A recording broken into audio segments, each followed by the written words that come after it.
sebenarnya saya mau minta kelompok untuk share jawabannya, tapi saya langsung share punya saya aja ya, supaya menghemat waktu. Jadi nanti kalau kalian ada jawaban yang salah, itu nanti ini ya, jadi diperbaiki di notes masing-masing. Jadi yang sudah diupload itu kan sudah saya download juga, jadi udah nggak bisa diubah lagi jawabannya ya. Ini bukan soalnya. Iya, Bu, yang itu ini, Bu. Iya, Bu. Ini ya bener ya. Oke. Iya. Jadi kalau kalian bisa men-screenshot atau bisa memfoto, jadi saya nggak akan membagikan file ini ya, karena udah kita bahas di Zoom. Jadi tinggal nanti teman-teman bisa men-screenshot atau memfoto.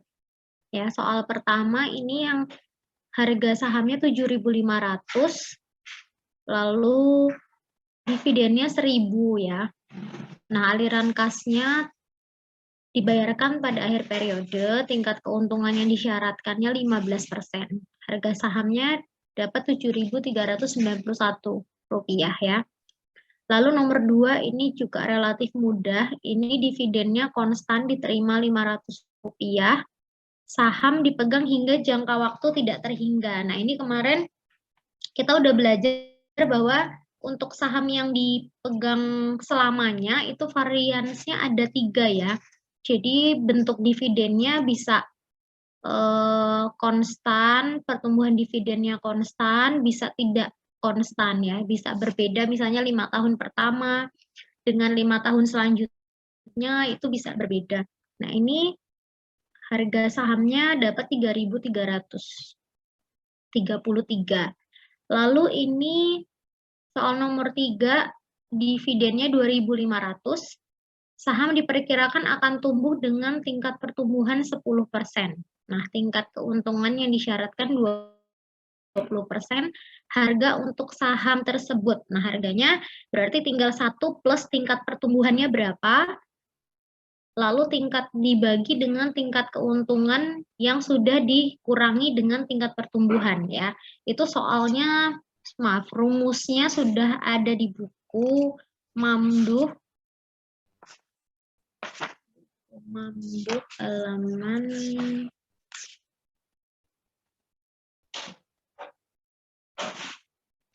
buku Mamduh halaman 127 ya. Jadi rumusnya seperti ini.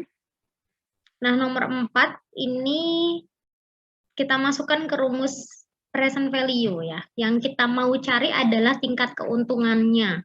Berarti tinggal memasukkan di formula yang present value, lalu untuk mencari tingkat keuntungannya, dividennya ini dibagi dengan present value-nya. Ya, didapat tingkat keuntungannya 8,44%. Jadi ini 0,084-nya dikali 100%. Ya. Lalu pertanyaan yang B, jika Anda mengharapkan 8% return, sebaiknya Anda menjual atau membeli banyak saham dengan harga saat ini.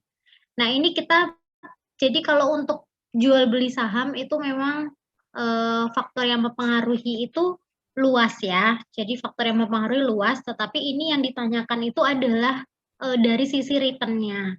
Ya, kalau dari sisi return, ini kita lebih baik membeli banyak saham ya, karena harga sahamnya lebih murah gitu.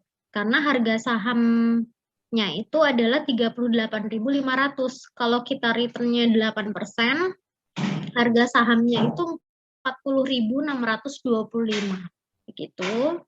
Lalu nomor 5, saham PT Angkasa dijual dengan harga 23.000 per lembar ya. Terus tingkat pertumbuhan konstan atau G, growth-nya itu 10,5%. Nah, dividennya adalah Rp2.500. Berapa tingkat keuntungan yang diharapkan? Nah, ini sama, masukkan ke rumus yang tadi present value halaman 127 dengan tingkat pertumbuhan konstan. Ini yang dicari adalah tingkat keuntungan yang diharapkan. Ya, berarti ini hanya permainan rumus aja ya, teman-teman ya. Jadi biasanya yang ditanyakan adalah present value-nya, tapi ini present value-nya sudah diketahui. Ya, yang dicari adalah tingkat keuntungan yang diharapkan. Kita masukkan ke formula yang sama dengan yang pertama tadi, tapi kita mencari tingkat keuntungannya. Nah, ini didapat 22,5%. Jika Anda mensyaratkan tingkat return sebesar 17%, sebaiknya Anda membeli saham tersebut atau tidak. Nah, ini sama seperti soal sebelumnya bahwa kita lihatnya dari sisi return-nya. Ya, ketika harga sahamnya ini adalah 23.000. Kalau return-nya 17%, harga sahamnya 42.500. Berarti kita lebih baik membeli saham ya, karena harga sahamnya lebih murah dibandingkan 42.500.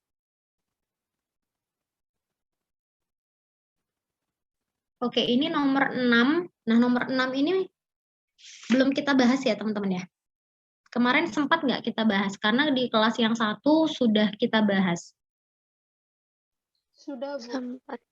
Sudah, Bu. Sudah, Bu. Sudah, Bu. Oh, nomor 6 ini sudah? Iya, Bu, sudah. Sudah dibahas, Bu. Oh ya, udah dibahas ya. Ya, oke. Tapi tetap jadi tugas kemarin. Iya, Bu. Iya, Bu.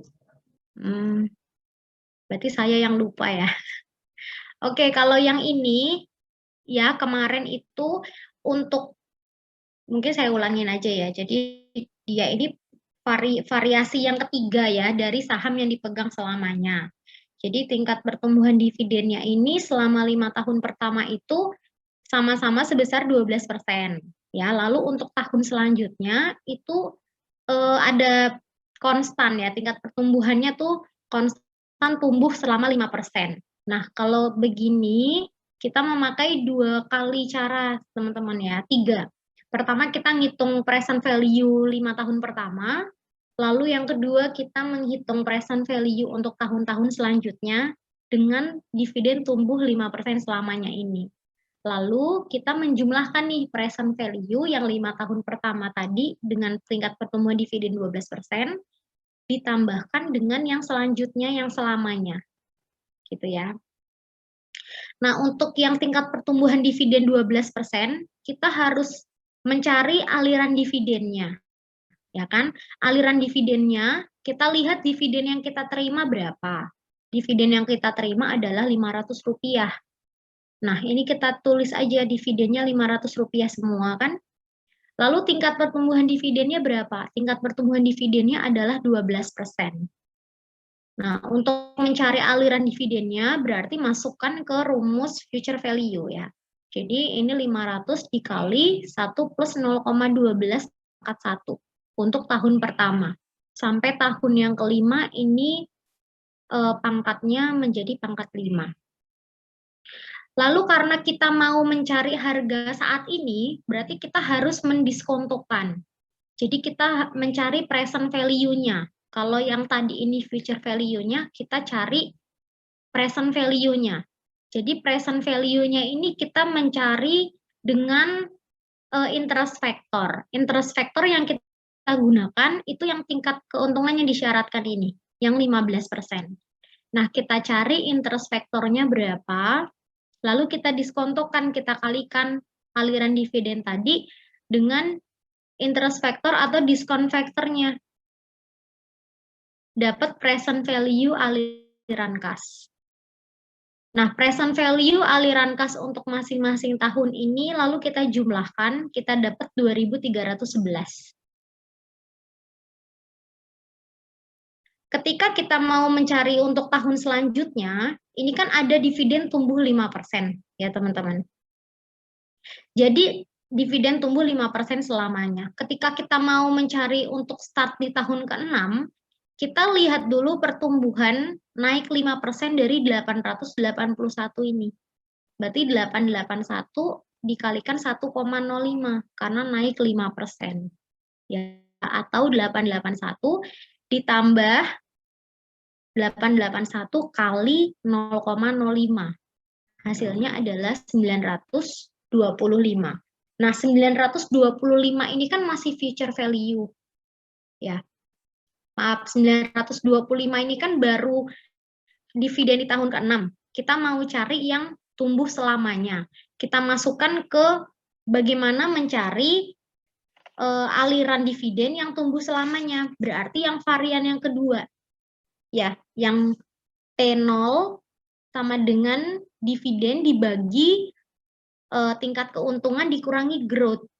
Berarti 925 dibagi 0,15 dikurangi 0,05. Dapat 9250. 9250 ini kan masih aliran dividen. Kita perlu present value kan. Jadi kita masukkan ke rumus present value. 9250 dibagi 1 plus 0,15 pangkat 5. Hasilnya 4599.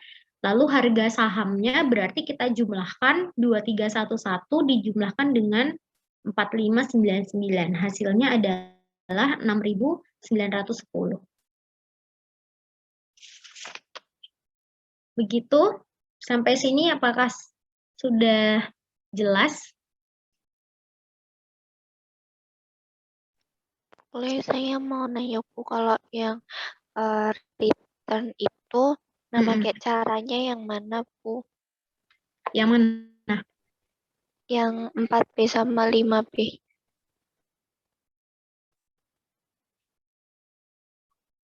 Oh, ini.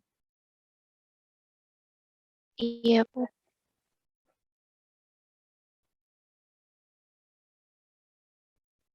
Ini kan, jadi ini cuma membandingkan aja, Jess. Bandingin yang 8,44 sama 8%.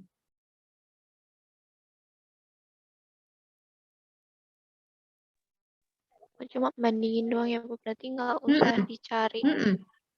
Enggak, berarti kalau yang itu, berarti 3, kalkulator saya ketinggalan di mobil sebentar ya. 3, 2.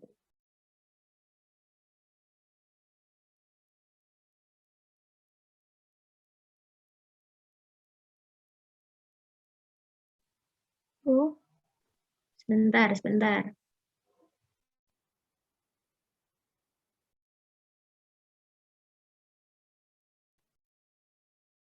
Jadi itu kalau kamu mau membandingkan itu kan 8,44 sama 8%, Jess.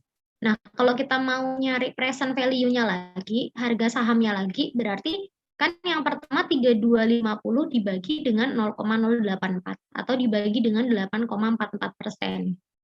Nah, kalau misalnya 8%, berarti 3250 dibagi dengan 8% atau dibagi dengan 0,08, hasilnya 40625. Baik Bu, terima kasih Bu. Jadi tinggal dibandingin aja.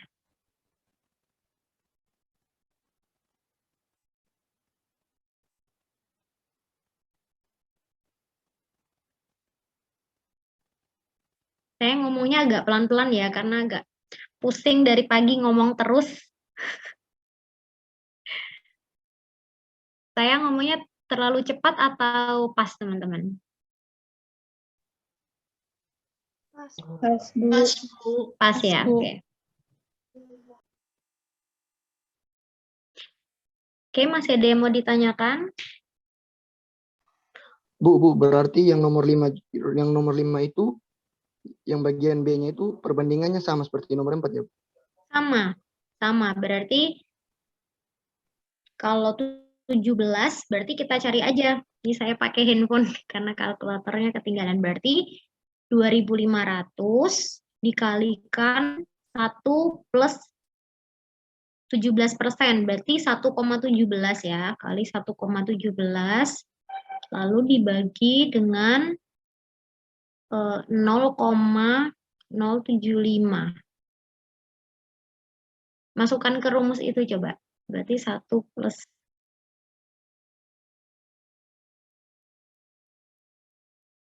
KS-nya diganti 17%, teman-teman. Coba.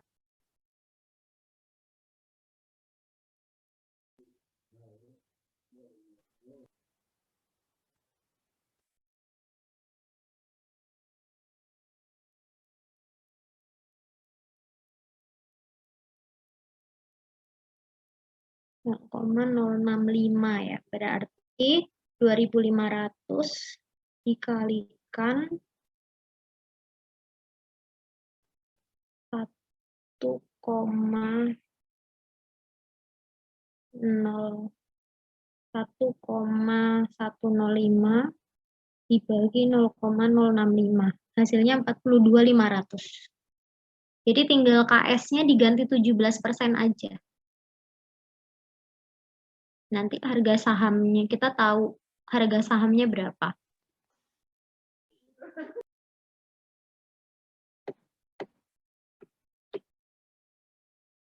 Bisa diterima? Bisa Bu. Bisa Bu. Makasih Bu.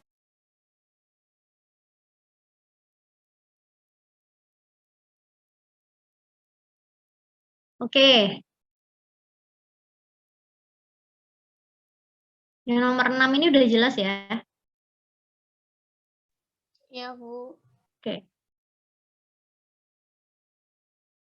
Neo, saya minta dihidupkan videonya, kita masuk ke materi selanjutnya.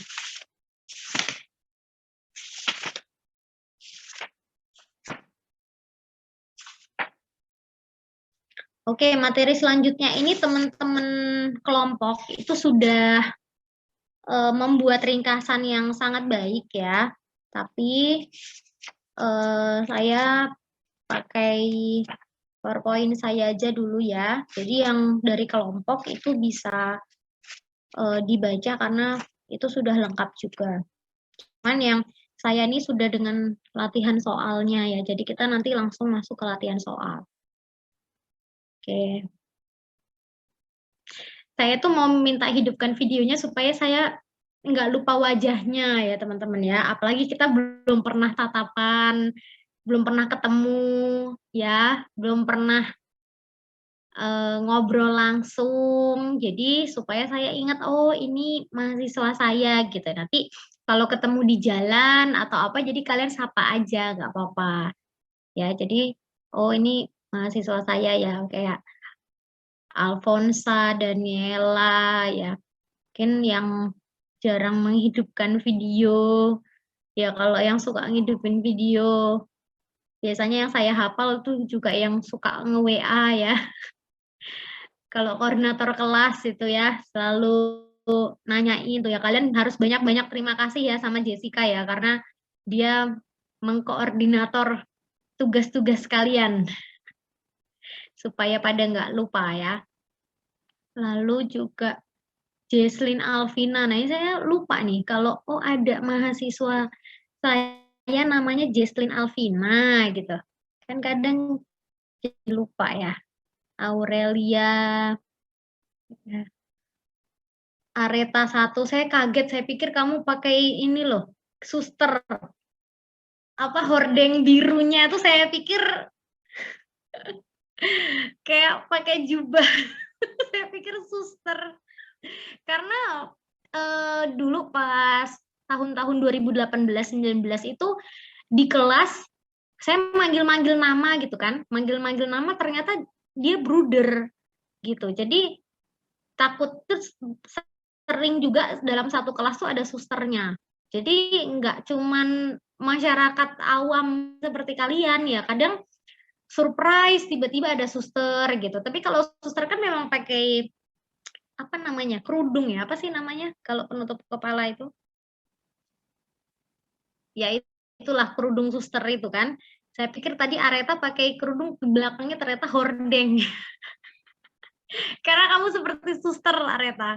Nah itu kan kadang kalau kalian nggak on cam ini saya nggak hafal loh wajah-wajahnya loh. Jadi supaya hafalin nama juga gitu kan. Oh kadang kalau misalnya ngapalin nama itu ada untungnya nggak sih Bu? Ya ada lah. Jadi di saat saya ngoreksi ujian kalian nih, saya kasih tahu rahasianya. Jadi saat saya kasih koreksi ujian, kalau dosen koreksi ujian, kalau dia inget nih, oh ini nih yang suka aktif di kelas gitu. Karena nggak semua dosen setiap minggu kan mesti nyatetin siapa yang aktif, kan nggak mungkin begitu ya teman-teman. Apalagi online ini kita harus ngomong juga materinya, tugasnya. Nggak mungkin setiap kalian ngomong satu, nanya satu catat. Tapi kalau misalnya offline, ada kemungkinan seperti itu. Jadi saya catat Tuh kadang kalau rajin ya saya catat, oh Ratri nanya, Feby nanya, Sini nanya misalnya. Tapi kalau kayak gini kan boro-boro ingat wajah, nama aja saya nggak inget gitu ya. Jadi kalau kayak gini kita bisa lebih kenal lagi ya. Maria Yosiana, saya kecuali kayak nama-nama yang unik atau misalnya kalian kelakuannya yang unik gitu kan. Nah itu baru kadang tanpa ini pun bisa inget gitu ya. Kayak Carlos, wajahnya ini gampang diingat gitu. Perawakannya besar ya kan. Gampang diingat, tapi yang lain ya. Dan saya itu suka mengingat mahasiswa. Saya suka. Jadi saya tuh seneng kalau saya ingat ke wajah mahasiswa, nama mahasiswa gitu. Jadi kalau ketemu di jalan juga mereka dengar saya ingat namanya, seneng ya, ih ibu ini kok ingat nama saya gitu. Jadi on cam ini bukannya buat saya ngawasin ya, ngawasin kalian, saya pantengin terus selama kelas, enggak begitu tujuannya.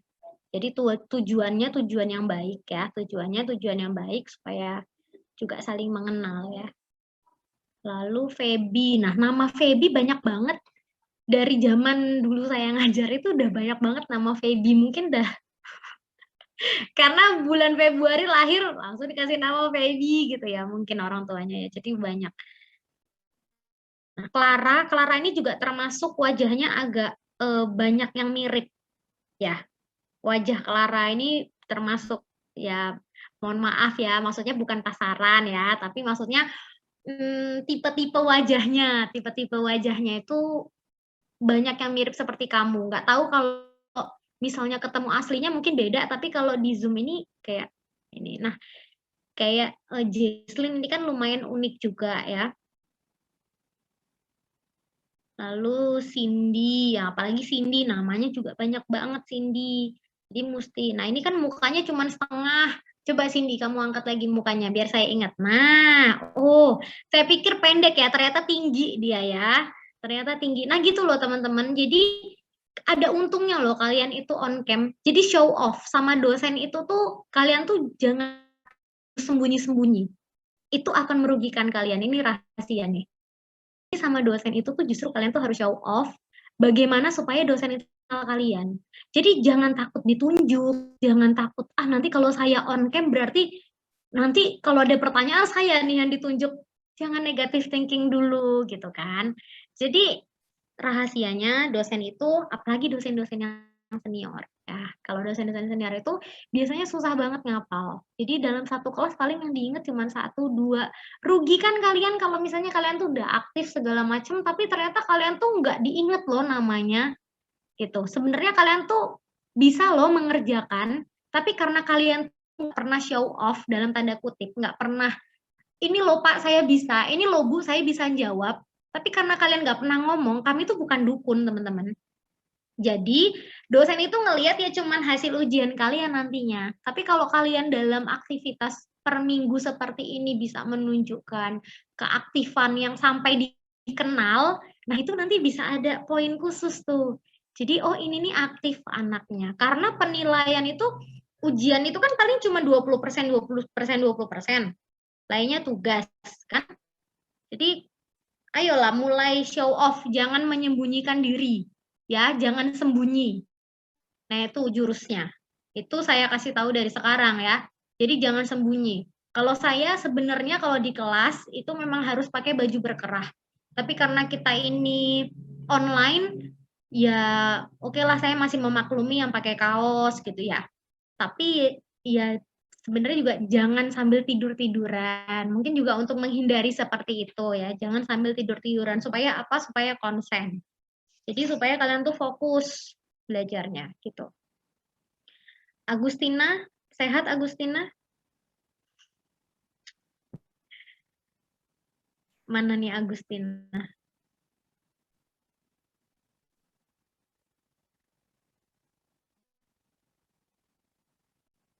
Halo? Waduh, langsung off cam. Aduh. Nah, coba senyum dulu Agustina. Justina, tadi bengong-bengong. Ya, yuk semangat dulu ya. Bangun dari keinginan tidur siang kalian. Kita konsentrasi dulu buat MK ya. Itu pengantar. Jadi mungkin kita berkenalan intens ngobrol kayak gini kan jarang ya, karena kita udah kekejar materi. Jadi ini saya nginget-nginget lagi nama kalian semua. Kayak Samuel saya ingat. Kenapa saya ingat? Bukan karena dia, mohon maaf ya, Samuel bukan berarti kamu bukan mahasiswa favorit, tapi maksudnya saya kenal Samuel bukan berarti dia itu menjadi favorit saya satu-satunya gitu ya. Tetapi karena dia itu jawab gitu loh. Dia jawab entah itu salah, entah itu benar, dia jawab. Gitu. Jadi ayo show off. Ini Bu saya, Bu. Ini saya, wajah saya kayak gini. Kenalin Bu. Nah itu jurus-jurus, apalagi kalian siswa baru, memperkenalkan diri kalian ke dosen ya. Raymond mungkin dikenal dengan rambutnya ya kan, rambutnya, tapi alangkah lebih baik nggak cuma rambut aja yang kamu pamerin ya Raymond, jadi intelektual kamu juga, kamu jawab tugas dan sebagainya gitu. Sebenarnya jujur saya senang satu karena koordinator gak aktif, kedua kalian itu selalu tanggap ya. Saya seneng sih selalu tanggap, cuman itu ternyata di grup doang, tapi kalau Zoom pada diem semua. Nanti ngomong pas udah oke selesai Zoomnya, oh ya makasih Bu, langsung wah makasih gitu kan, udah bye bye selesai, dan kalian nggak pernah ngomong sama sekali. Itu sayang banget teman-teman. Jadi ayo berusaha supaya saya kenal kalian ya. Jadi ini saya menantang kalian nih, gimana biar dikenal sama dosennya gitu ya. Oke, sekarang kita masuk ke materi. Ini materinya nggak terlalu banyak kok. Risk and return ini kan kita bagi jadi 2 pertemuan. Dan ini juga pertemuan yang hari ini nggak terlalu banyak. Dan nanti kita langsung ke soal, kita bahas juga. Jadi sudah ada di PowerPoint saya. Nah ini tadi PowerPoint ini nggak saya bagikan di kelas yang satunya. Jadi kalau kalian mau untuk punya PowerPoint-nya atau mencatat, ya tinggal di screenshot aja ya, atau di foto. Nanti kalau memang butuh banget, nanti saya share. Karena tadi di kelas yang satunya saya nggak sempat share karena sudah mau rapat ya.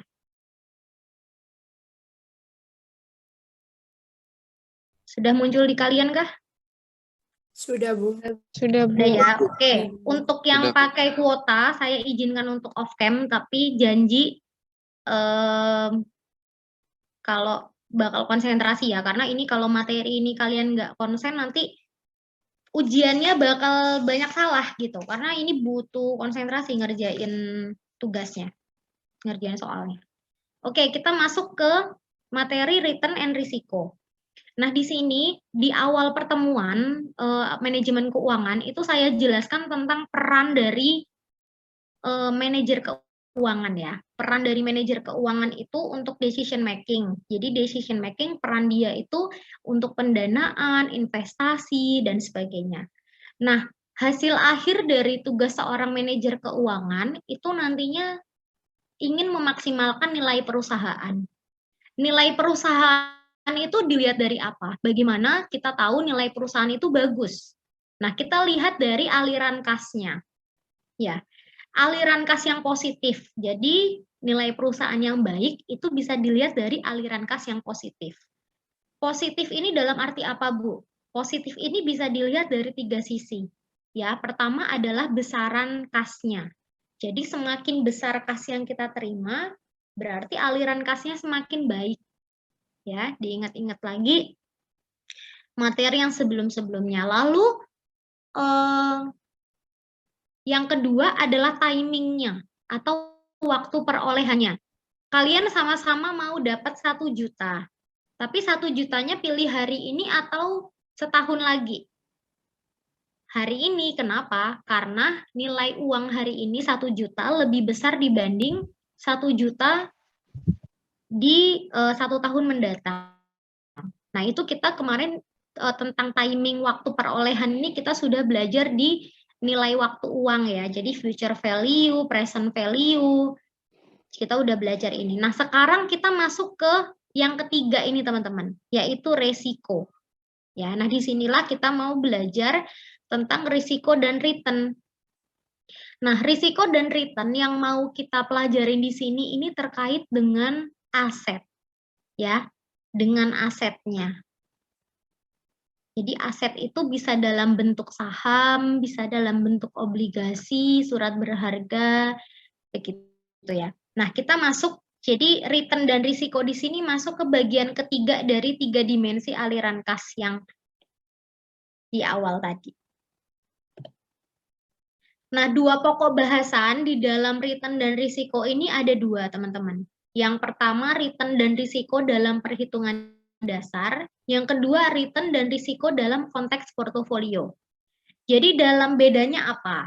Kalau dalam perhitungan dasar, itu tuh kita mengasumsikan, kita menghitung return dan risiko kalau aset itu berdiri sendiri-sendiri.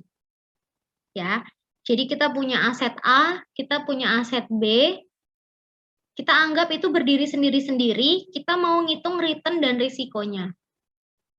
Itu digunakan untuk apa, Bu? Digunakan kalau misalnya kalian dalam situasi memilih alternatif untuk aset.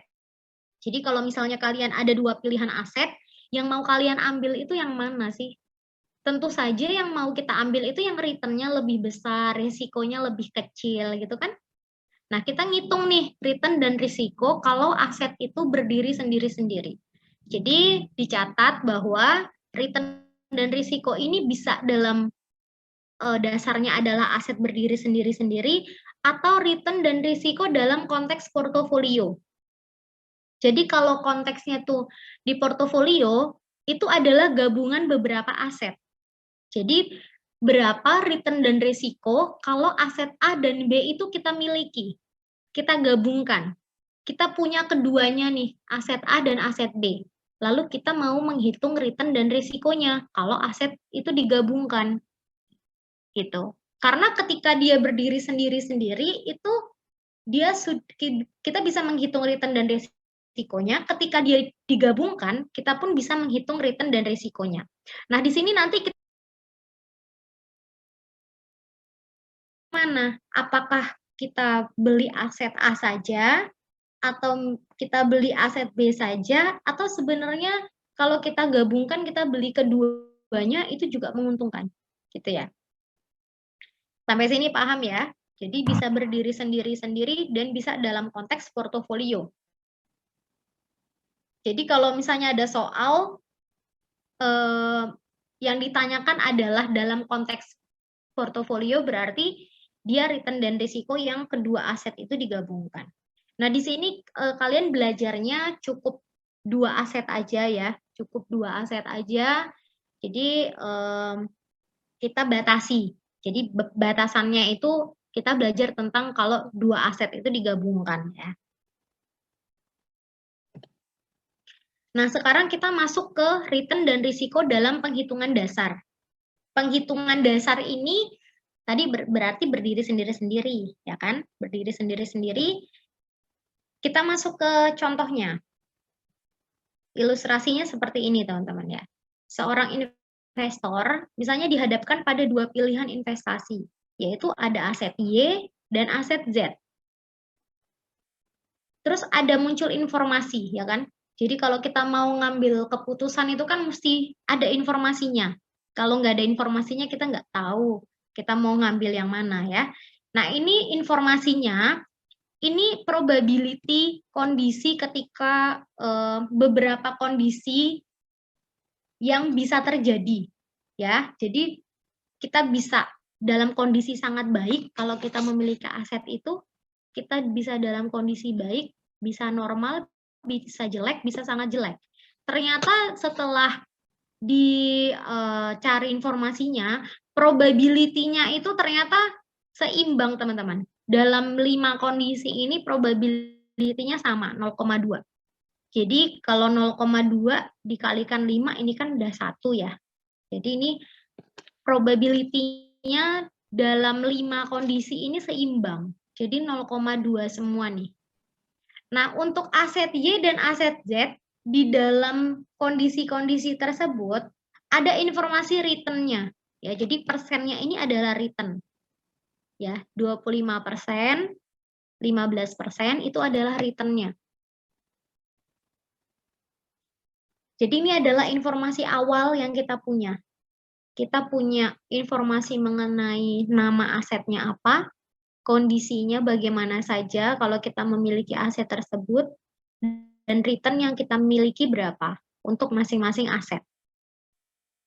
Nah, pertanyaannya, hitunglah tingkat keuntungan yang diharapkan atau expected return pada masing-masing pilihan investasi. Lalu, hitunglah risiko pada masing-masing pilihan investasi. Berarti kita menghitung return dan risiko di masing-masing aset Y dan masing-masing aset Z. Gitu ya.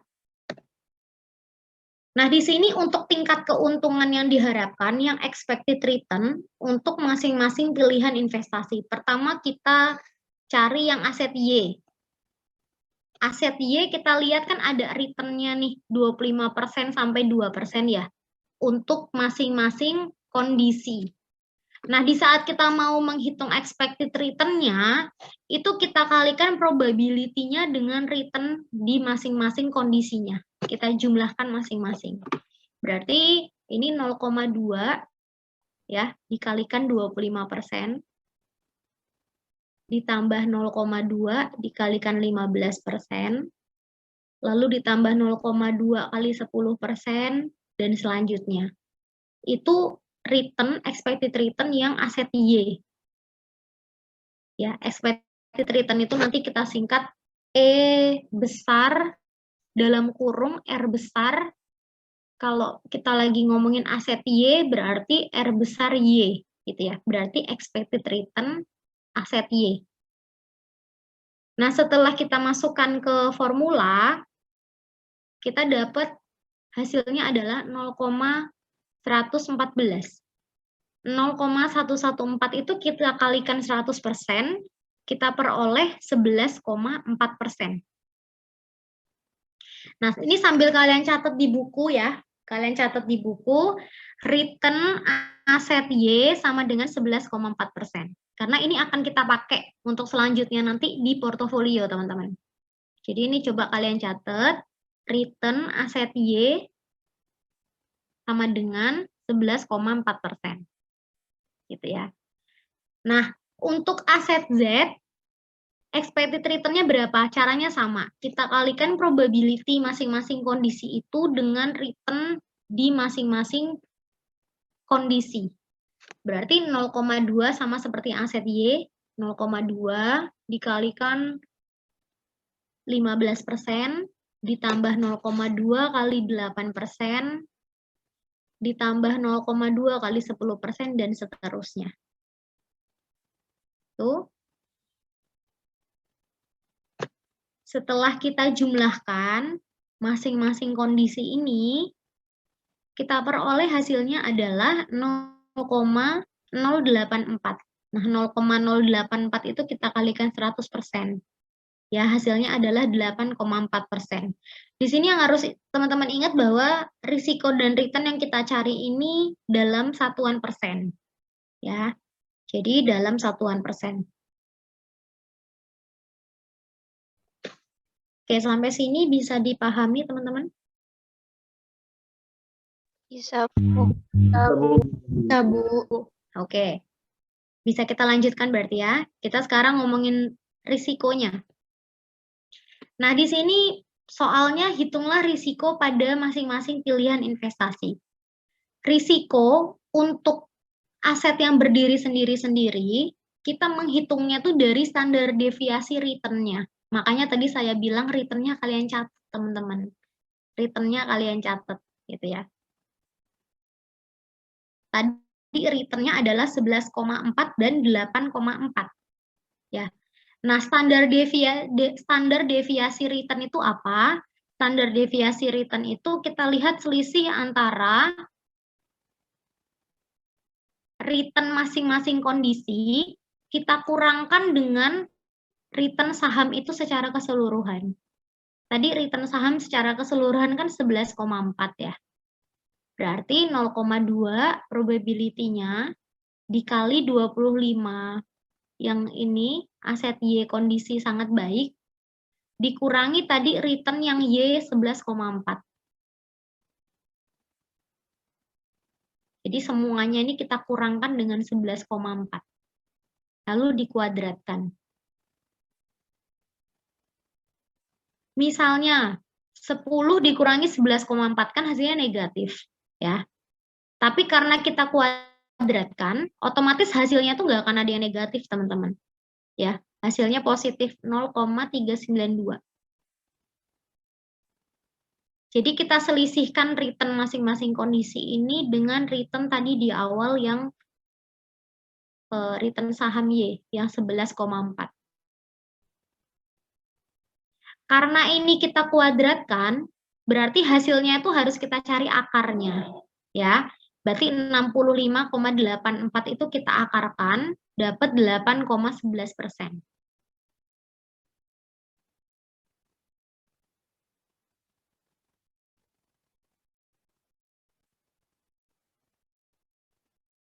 Sekarang kita cari risiko aset Z. Risiko aset Z itu kita cari standar deviasi return-nya dari aset Z dulu. Berarti return aset Z adalah 8,4. Tadi kita sudah ditanyakan di awal. Ya. Jadi kalau misalnya yang ditanyakan adalah langsung risikonya, otomatis kalian harus tetap mencari return-nya.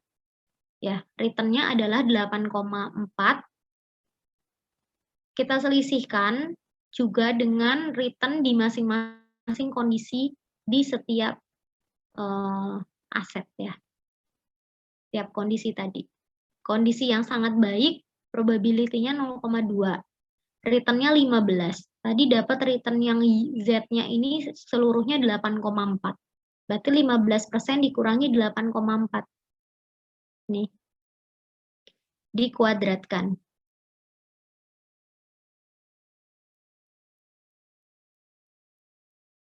Gitu ya.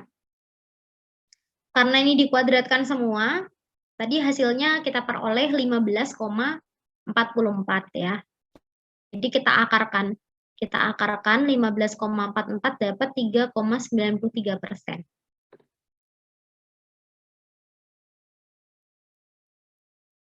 Nah, kita lihat perbandingannya teman-teman.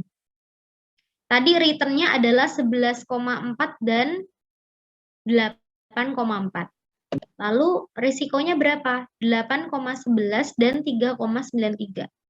Berarti semakin besar return, risikonya juga semakin besar ya. 11,4 return-nya, risikonya pun lebih besar daripada yang return-nya 8,4. Jadi dia sejalan ya. Jadi semakin besar return, risikonya juga semakin besar.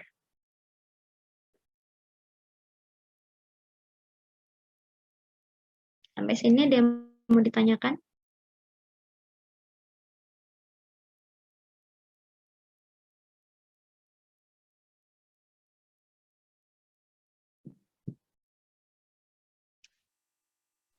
Kelompok.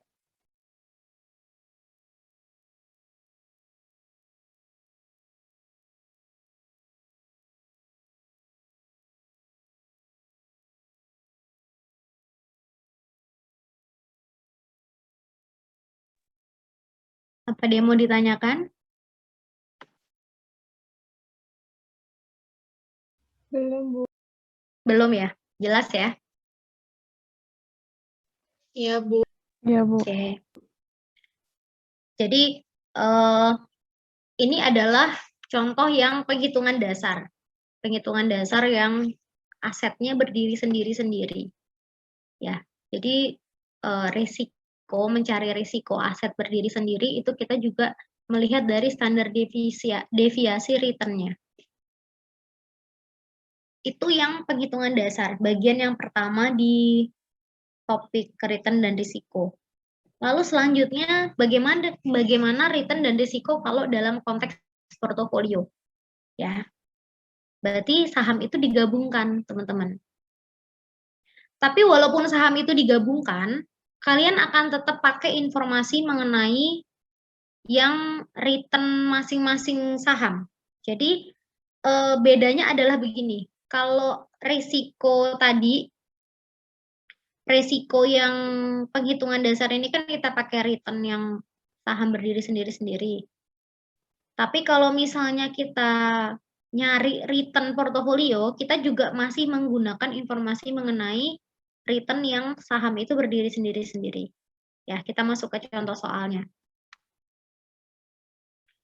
Berdasarkan informasi pada soal nomor 1 sebelumnya, jika investor tersebut menggabungkan. Nah, kalau ada kata menggabungkan, berarti menjadi sebuah portofolio dengan proporsi masing-masing 50%. Nah, proporsi ini juga menjadi penentu ya di dalam kita mengerjakan hasilnya, jawabannya. Proporsi masing-masing 50%, bagaimana tingkat keuntungan yang diharapkan. Di sini tingkat keuntungan portofolio, ini sudah saya kasih notes ya. Tingkat keuntungan portofolio merupakan rata-rata tertimbang dari expected return aset individualnya. Berarti rata-rata dari expected return yang pertama tadi, yang 11,4 dan 8,4. Jadi ketika dia digabungkan menjadi sebuah portofolio, expected return-nya menjadi berapa? Kita lihat proporsinya. Karena masing-masing 50%, berarti di sini 0,5. Yang aset Z juga 0,5. Ya. Nah, 0,5 yang Y yang pertama ini kita kalikan dengan expected return aset individual. Tadi kita peroleh 11,4. Berarti 0,5 dikalikan 11,4. Lalu dijumlahkan dengan rata-rata tertimbang dari aset individual yang Z. Aset individual yang Z expected return-nya adalah 8,4. Dan proporsinya 50%, berarti 0,5. Ya, 0,5 dikalikan expected return aset individual Z 8,4.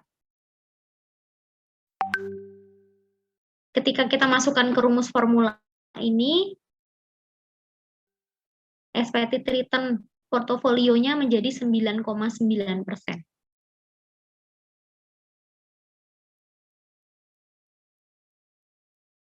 Bedanya dengan yang penghitungan dasar tadi, teman-teman. Kalau risikonya itu adalah kita masih memakai informasi dari return, ya. Tapi kalau di risiko yang portofolio, kita nggak pakai lagi informasi mengenai return yang gabungan ini. Ya, kita nanti pakai rumus yang expected return individual. Gitu. Kita lanjut ke nomor selanjutnya. Ini kita mencari risiko portofolionya.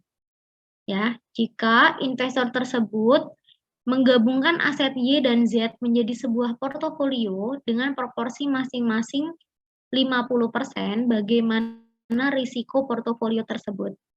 Nah, di sini udah saya tulis juga ya catatannya. Risiko portofolio tidak hanya merupakan rata-rata tertimbang dari risiko individual. Cari dahulu covariance return kedua aset.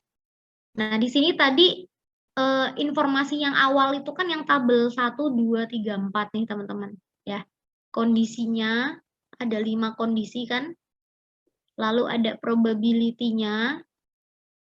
Lalu ada return masing-masing aset individual di setiap kondisi. Nah, 11,4 dan 8,4 ini kita taruh di sini supaya kita nggak lupa.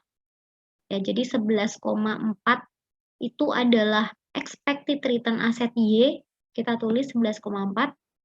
8,4 ini adalah expected return aset Z. Kita tulis aja di sini. supaya nggak lupa. Nah, untuk mencari risikonya, gabungan antara kedua aset tersebut, kita mencari covariance-nya dahulu. Nanti covariance itu akan kita masukkan ke rumus risiko. Gitu ya, jadi otomatis kita mesti nyari covariance-nya. Nah, covariance ini kita lihat dari kondisi, setiap kondisi. Ya, kondisinya itu kan probability-nya 0,2. 0,2, sedangkan return-nya yang kondisi Y, ini kan 25. Ini kita kurangkan nih dengan yang 11,4 yang tadi, return individual. Lalu dikalikan dengan 15 yang Z, dikurangkan dengan yang expected return aset individual.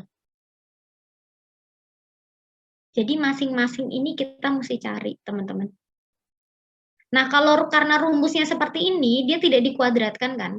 Jadi hasilnya tuh nanti ada negatif, nggak apa-apa. Ya, jadi jangan nanti, kok ada negatifnya berarti saya ngerjainnya salah. Enggak. Ya, kalau memang return di setiap kondisi memang lebih kecil daripada expected return individualnya, ya memang pasti hasilnya negatif. Ya kan? Kalau 4 dikurangi 8,4 kan pasti negatif.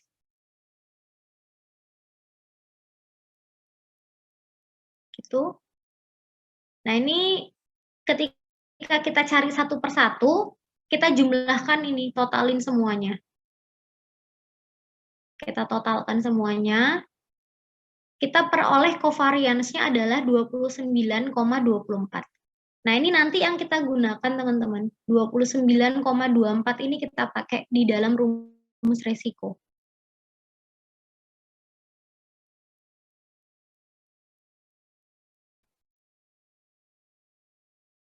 Sampai sini sudah jelas belum?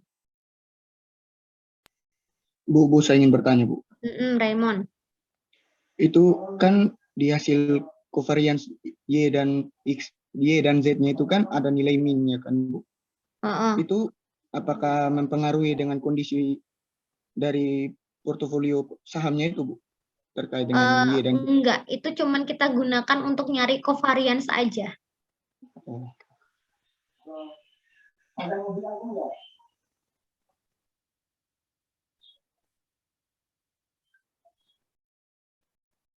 Jadi ini nanti kita jumlahkan, Raymond. Jadi yang 17.952 dikurangi 0,288. Coba Raymond langsung pegang kalkulatornya deh. Saya juga ya sampai pakai 17,952 dikurangi 0,288 dikurangi 0,448 ditambah 5,632 dan ditambah 6,392. Hasilnya 29,24. Jadi itu tetap kita masukkan ke dalam perhitungan covariance, Raymond ya. Jadi tidak kita abaikan. Jadi kalau oh ini negatif berarti ini enggak saya hitung enggak. Jadi tetap kita masukkan, kita tetap jumlahkan aja, tapi dia negatif. Oke, baik-baik.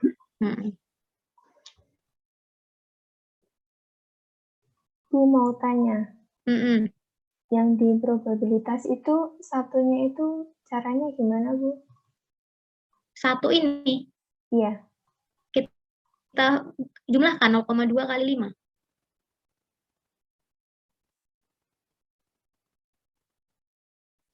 Dijumlahkan terus dikali 5? Enggak. Ini satu ini cuma nunjukin gini, teman-teman.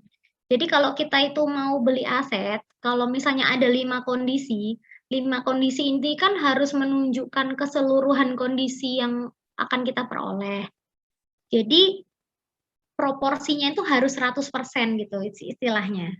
Jadi satu ini nih cuma menunjukkan bahwa kondisi ini sudah memenuhi 100% kalau kita beli aset tersebut gitu loh. Kalau beda gimana, Bu? Oke, kalau beda informasinya ini harus tetap 100%. Jadi misalnya di sini 0,3. Ya, sangat baik 0,3. Terus baiknya 0,3 juga misalnya. Berarti kan udah 0,6. Berarti kan sisa 0,4 lagi ya. Misalnya ini 0,2, ini 0,1, 0,1. Berarti dia tetap 100%. Nah, di dalam ngitung covariance-nya kita tinggal ngubah aja proporsinya. 0,3, 0,3, 0,2, 0,1, 0,1.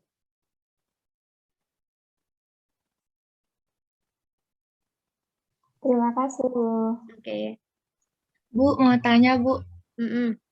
Yang covariance Y dengan Z itu kan yang bagian 2 itu kok bisa minus ya, Bu? Minus 0,288. Harusnya nggak minus ya? Atau minus sih? Kok saya ngitungnya minus ya? Minus, Bu. Iya. Minus Karena kan? kan yang 15 dikurangi 11,4 kan plus. Nah, terus yang 8 dikurangi 8,4 kan minus. Nah, plus sama minus jadi minus, Bu. Oke, ya itu. Oke. Makasih, Jess. Benar, karena kalau yang bawah walaupun minus tapi dia dua-duanya minus gitu ya, Jess? Iya, Bu. Makanya jadi positif. Oh iya. Makasih, Bu. Oke.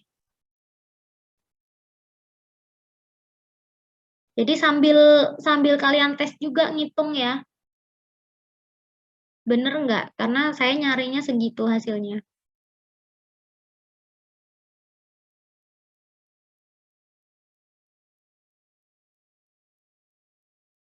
Masih ada lagi?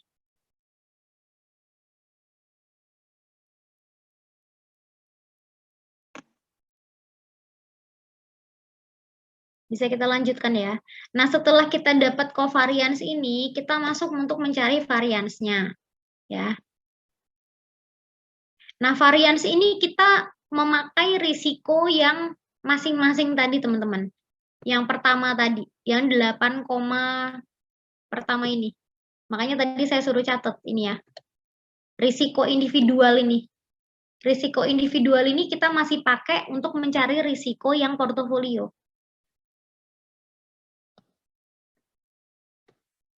Lalu kita masukkan juga covariance-nya. Nah, rumusnya sama juga seperti yang di buku. Kita lihat proporsi ya. Proporsi karena masing-masing 50%, kita berarti rumusnya kita pakai 0,5. Di proporsi ini, 0,5. 8,11-nya dapat dari mana? 8,11-nya adalah risiko individual. Ya, 8,11 itu adalah risiko individual.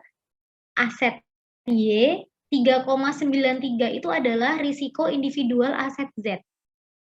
Yang tadi pertama kita cari.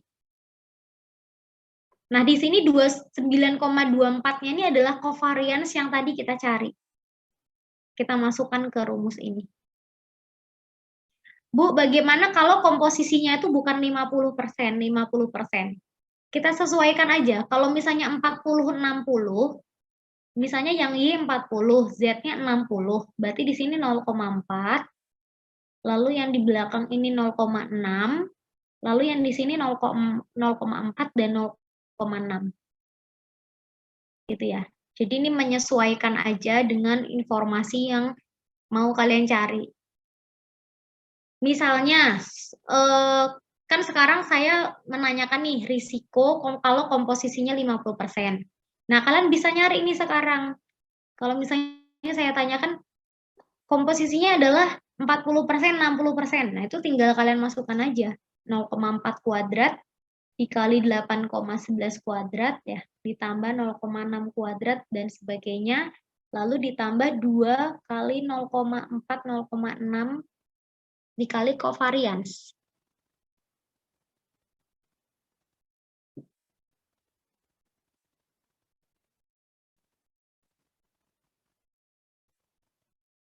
Nah, karena ini kita pakai kuadrat, berarti hasilnya kita akarkan ya, teman-teman. Hasilnya kita akarkan, hasilnya tadi 34,92425. Kita akarkan dapat 5,91. Bisa nggak, Bu, kita cari risikonya dari rata-rata tertimbang dari risiko risiko individual. Bisa, tapi itu hanya untuk membandingkan aja. Di buku pun ada, kalau kita pakai rumus yang covariance, itu risikonya 2,22, kalau yang kita rata-ratakan risiko individualnya dapat 3,87. Gitu ya. Tapi kan dia itu nggak mencari covariance dulu tuh. Sedangkan kalau fungsinya nyari covariance kan kita lihat dari per kondisi ini loh. Risikonya ini.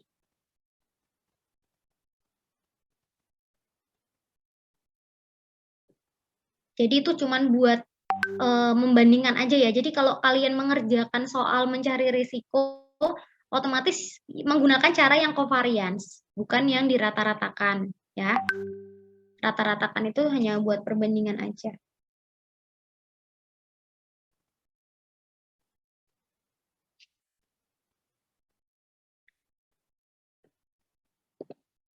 Nah, ini adalah 2 sub pokok bahasan yang untuk minggu ini, teman-teman. Jadi kalian cukup untuk belajar tentang return dan risiko masing-masing aset sama return dan risiko ketika aset itu digabungkan. Ya. Nah, sekarang kita balik ke buku Mamduh. Buku Mamduh ini ada beberapa typo. Ya, kalau kalian baca nanti bisa terjebak salah. Kalian buka buku Mamduhnya halaman 193.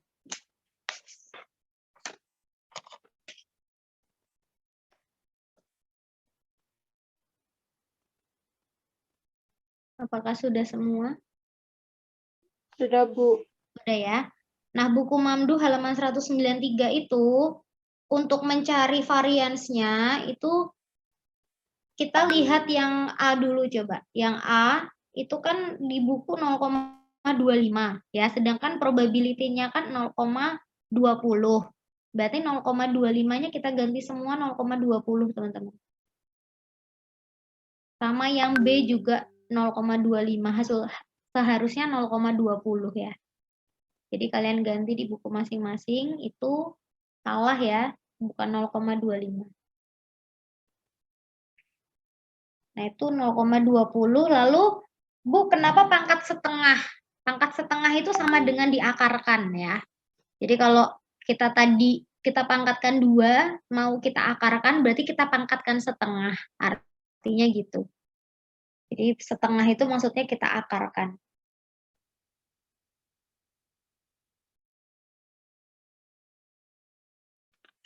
Nah, ini caranya ke belakang itu sama dengan yang kita bahas hari ini. Teman-teman tinggal cross-check aja nanti ngitung benar atau enggaknya ya.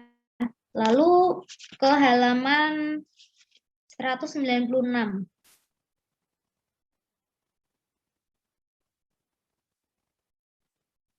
Halaman 196 ini juga ada typo di tabel. Tabel untuk kondisi yang sangat baik. Kondisi sangat baik, probability-nya benar 0,2, 20, 2,5. Nah, ini untuk covariance-nya. Ya, covariance-nya ini yang 0,2, yang baris pertama yang sangat baik, ini 0,2 kali 20 kurangi 9, benar. Yang kedua itu 5 dikurangi 5,25, harusnya 2,5 ya. Itu seharusnya 2,5 dikurangi 5,25. Dan hasilnya pun salah ya. Kalau di buku itu 5,94, harusnya minus 6,05.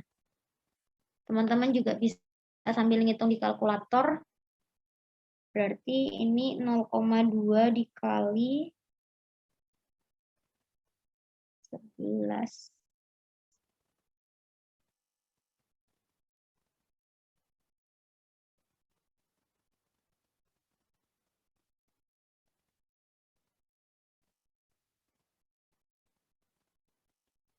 Dua koma lima dikurangi 5,25.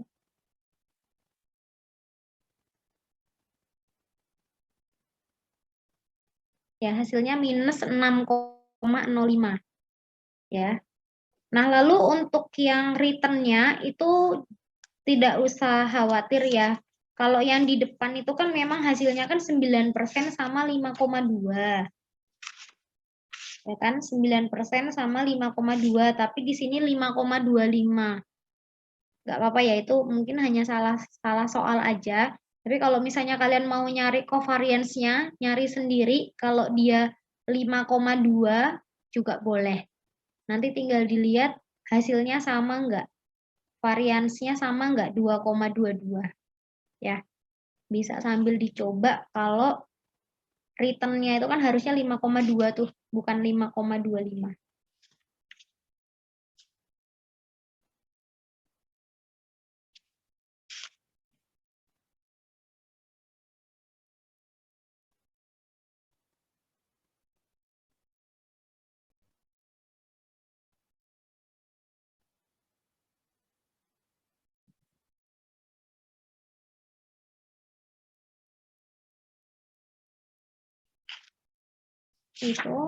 Itu materi kita. Untuk yang selanjutnya nanti kita bahas di minggu depan ya. Lalu untuk USIP, teman-teman, USIP-nya nanti karena minggu depan itu sudah libur Idul Fitri, cuti bersama, berarti nanti USIP-nya setelah Lebaran ya. USIP-nya setelah Lebaran, materinya sudah sesuai dengan yang ada di silabus. Ya, materinya sudah sesuai dengan yang ada di silabus. Nanti minggu depan saya informasikan lagi karena menurut kalender akademik minggu depan itu hari Rabu sudah cuti bersama ya untuk yang merayakan Idul Fitri.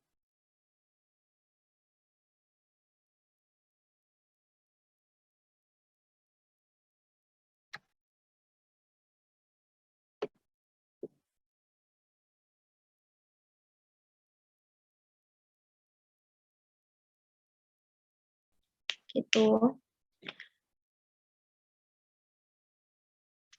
Ini sebenarnya latihan soal yang saya bagikan ini kan ada dua ya, yang individual sama yang gabungan. Nah ini sebenarnya udah ada di soal latihan yang mau saya berikan. Jadi ada 5 latihan soal, yang satu konsep 4 hitungan, tapi dari 4 hitungan itu 2 sudah kita bahas sekarang, berarti yang hitungan lain tinggal 2. Nah ini sebenarnya itu bisa kita kumpulkan hari ini langsung sih jam 4, tapi saya terserah teman-teman ya sebenarnya, apakah memang mau dipelajarin dulu sehingga nggak bisa dikumpulkan hari ini. Kalau nggak bisa dikumpulkan hari ini berarti lebih baik minggu depan, karena saya lihat di grup ada teman kalian yang izin pamit keluar dari Zoom ya. Nah ini kan berarti mereka nggak dengerin diskusi kita dari awal. Berarti nanti pengumpulannya minggu depan aja. Tapi kalau misalnya yang nggak mau nunda-nunda kerjaan, saya udah ngerti kok, bisa nih saya kumpulkan sekarang, ya udah tinggal dikumpulkan di LMS saja. Gitu. Ya, dan juga untuk soalnya tinggal dikerjakan yang belum kita bahas. Jadi yang 2 soal yang tadi itu sudah kita bahas jawabannya, dikerjakan yang selain itu aja, berarti ada 3. Kalau saran saya daripada kalian menunda-nunda karena supaya liburannya tenang, supaya nanti fokus untuk belajar ujian. Jadi lebih baik nanti selesai Zoom ini langsung dikerjakan aja. Ya, kalau ada waktu langsung dikerjakan aja, nggak usah ditunda-tunda. Karena kalau kalian menunda pekerjaan itu pun nggak akan selesai dengan sendirinya kok.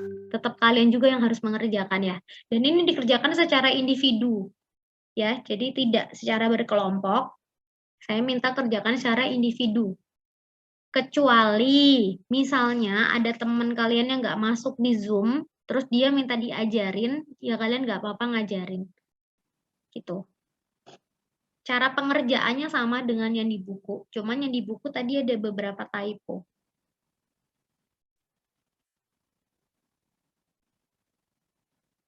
Gitu ya, itu informasi. Tapi kalau bisa Bu, tapi kalau seandainya kita mengerjakan pakai perhitungan yang seperti di PPT tadi itu tidak masalah kan Bu?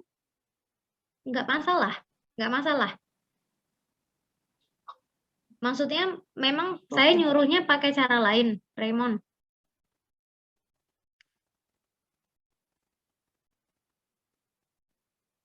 Tidak Sama bosan aja, suaranya cuman kan yang di buku itu kelihatan ribet karena dia pakai simbol-simbol. Jadi kalian itu tuh udah ketakutan sama simbolnya, jadi ngerasa sulit. Padahal ketika dimasukkan ke dalam angka, seperti yang saya jelaskan tadi, dalam hati kalian, oh ternyata gini, gampang gitu ya. Nggak apa-apa Raymond, pakai cara yang tadi saya share.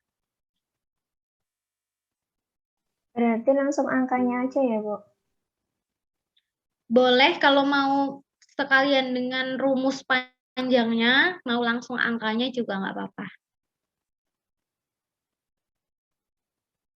Yang penting itu kalian tahu ya, kalau covariance, variance itu simbolnya apa.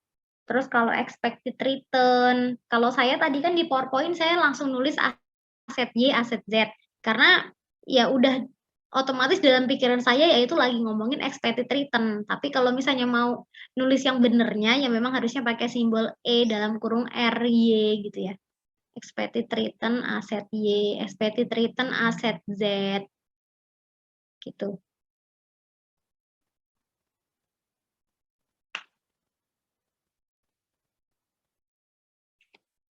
Lalu untuk yang growth tadi juga ya, kalau growth tingkat pertumbuhan dividen growth itu kan G. Ya kalau di buku kan G. Lalu tingkat keuntungan KS. Ya hanya penggunaan ini aja kok. Penggunaan simbol. Yang penting ya sebenarnya gini, kalau pengalaman saya ke anak-anak ujian tentang materi return dan risiko ini, sebenarnya bukan nggak bisa ngerjakan ya, tapi kurang teliti. Kurang telitinya itu misalnya yang dimasukkan adalah return individual, tapi yang dimasukkan malah return gabungan. Nah, biasanya kayak gitu. Terus masukkan angkanya juga. Mungkin karena kalian udah terburu-buru, mungkin panik, dan sebagainya, jadi masukkan angkanya jadi salah. Itu sering sekali terjadi ya. Dan juga begini loh, kalau return dan risiko, kenapa saya minta kalian berhati-hati? Karena kalau kalian salah di tengah, itu nanti selanjutnya juga hasilnya akan salah kan teman-teman. Gitu. Selanjutnya hasilnya juga akan salah. Jadi tenang aja, jangan panik kalau ngerjain ujian itu jangan panik. Dikerjakan dengan tenang dan juga MK ini kan saya ujiannya juga relatif ini ya, friendly untuk diikuti kan, saya upload soal, kalian kerjakan tulis tangan di scan gitu. Daripada misalnya buru-buruan pakai misalnya sistemnya seperti kuis gitu misalnya online yang ada batasan waktu setiap soalnya, ini tuh kan kalian nggak punya banyak waktu buat berpikir.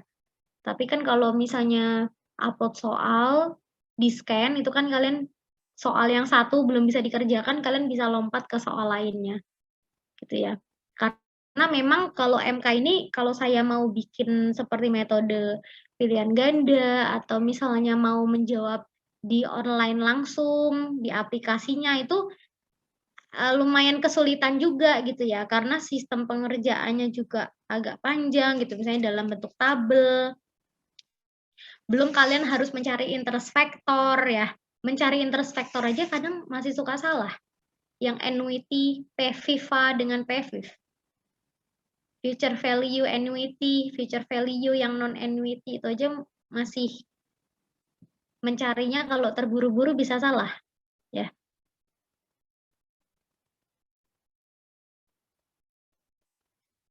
Jadi sebenarnya kalau sudah menjadi seorang mahasiswa, teman-teman, menjadi seorang mahasiswa itu sebenarnya metode belajarnya itu sudah tidak seperti ini ya. Jadi saya itu metode seperti ini nih sebenarnya karena supaya kalian bisa langsung memahami aja. Sebenarnya seharusnya tuh di awal saya kasih soal gitu ya. Saya kasih soal, terus kalian kan akan nyari tuh cara ngerjainnya kayak mana. Tapi kalau begini kan namanya saya masih nyuapin kalian. Satu-satu saya suapin. Saya masih jelasin caranya seperti ini loh, caranya seperti ini loh.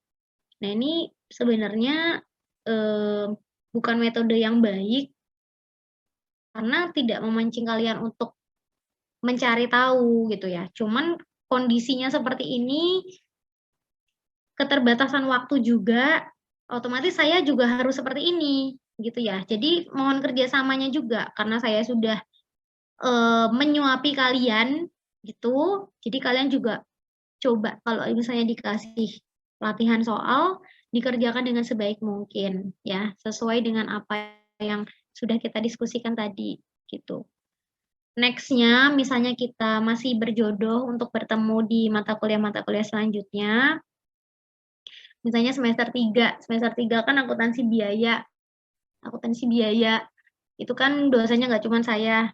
Misalnya masih dapat saya nih kelas kalian. Atau di rolling, kalau di rolling kan berarti kalian dapat dosen lain.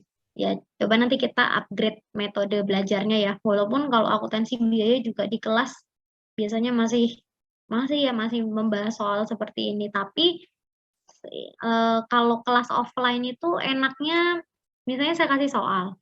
Saya bisa menunggu gitu loh. Menunggu kalian proses ngerjain. Tapi kalau misalnya Zoom seperti ini kan mau sambil jelasin, mau sambil nunggu kan wasting time. Ya. Jadi udahlah mending saya langsung jelasin aja gitu. Coba bayangin kalau tadi saya langsung kasih soal, terus saya cuma nanyain returnnya berapa, resikonya berapa. Waktu kalian untuk mencari aja mungkin udah berapa menit ya kan. Belum mengerjakannya, belum kita bahas, dan sebagainya. Jadi ya plus minus lah. Kalau belajar online ini plusnya mungkin lebih fleksibel ya. Mungkin saya biasanya bawa buku banyak ke kelas, bawa laptop, ini udah di dalam ruangan aja. Tapi nggak ada apa ya, maksudnya kalau di kelas tuh lebih mengerjakannya itu lebih enak gitu. Dan juga lebih kelihatan mana yang ngerjain, mana yang nggak bisa. Nah kalau seperti ini nih, saya juga nggak yakin. Sebenarnya nggak ada pertanyaan itu kalau memang sudah mengerti atau malu. Kan juga kita nggak bisa maksa orang untuk berani bertanya ya teman-teman. Jadi karakter tiap orang itu berbeda. Jadi kita hargain juga kalau misalnya memang ada karakter yang memang malu misalnya atau takut ya. Padahal saya terlihat menakutkan. Ya kadang galak ya. Kadang galak tapi buat kebaikan. Jadi kalau yang malu bertanya berarti harus ekstra lebih keras. Yang malu bertanya itu berarti harus ekstra lebih keras. Juga kalau online ini kan nggak bisa saya pantau satu-satu. Yang offline ya, yang off cam ini juga saya nggak bisa pantau nih. Lagi duduk diem dengerin, apa sambil ngemil, minum gitu ya. Kayak FCH minggu keberapa ya? Kan kemarin webinar 2 minggu lalu ya, yang karakter tiap mahasiswa itu kan ada yang kuliah tipenya sambil ngemil, ada yang selalu telat, ada yang pelupa dan sebagainya tuh ya. Kalian nonton nggak YouTube-nya? Nonton, Bu. Nonton ya? Nonton, Bu. Siapa DPA-nya? Pak Supar. Pak Supar ya. Ya, itu kan lucu ya. Jadi 11-12 nggak sama kalian? 12, Bu. 12-12. Ya itu ya, sebagai ini refleksi gitu. Oke, sehat-sehat, yang terpenting itu sehat-sehat semua, semangat semua ya. Nanti kalau mau usip nanti saya kabarin lagi. Gitu, teman-teman. Jadi ini soal di LMS-nya masih saya hide, nanti saya show, terus nanti kalian tinggal kerjakan 3 soal aja. Tinggal ini kok, angkanya aja yang berbeda. Proporsi komposisinya saya lupa ya. Mungkin sama, tapi kalau komposisinya berbeda kan harusnya tetap bisa kalian kerjakan juga.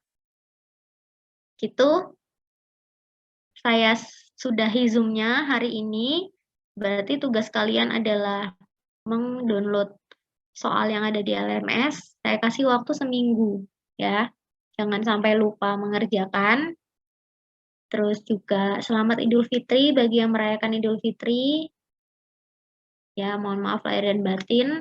Selamat berkumpul dengan keluarga kalau lagi di rumah masing-masing. Itu teman-teman, saya akhiri. Terima kasih. Saya end for all ya, Zoom-nya ya. Oke, Bu. Terima kasih, Bu. Terima kasih, Bu. Terima kasih ya. Terima kasih, Bu.